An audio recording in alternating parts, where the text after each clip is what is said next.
যোৱাকালি অসম চৰকাৰ বৰাক ভেলীৰ কৰিমগঞ্জ জিলাৰ নাম সলনি কৰি শ্ৰীভূমি ৰাখিছে।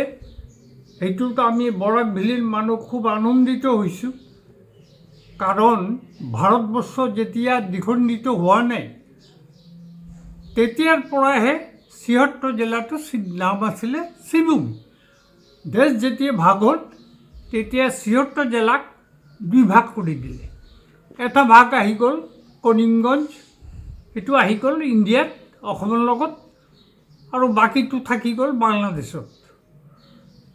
এই শ্ৰীভূমি নামটোৰ লগত মানুহৰ আৱেগ জড়িত আছে, অসমৰ মানুহৰো আৱেগ জড়িত আছে, কাৰণ এই নামটো দিছিলে বিশ্বকবি ৰবীন্দ্ৰনাথ ঠাকুৰ।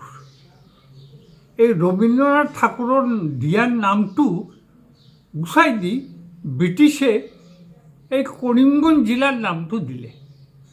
আজি ইমান বছৰ পাছত অসম চৰকাৰ হিমন্ত বিশ্ব শৰ্মাৰ নেতৃত্বত কেবিনেটে ডিচিশ্যন লৈ এইটো সলনি কৰাৰ কাৰণে আমি আনন্দিত হৈছোঁ, আদৰণি জনাইছোঁ, আৰু গভৰ্ণমেণ্টকো ধন্যবাদ জনাইছোঁ। আপুনি বিচৰা বাতৰি পাব কেৱল নিউজ 18 এপত। নিউজ 18 এপ ডাউনলোড কৰিবলৈ স্কেন কৰক এই QR কোড। গুগল প্লে ষ্টৰতো পাব এই নিউজ 18 এপ।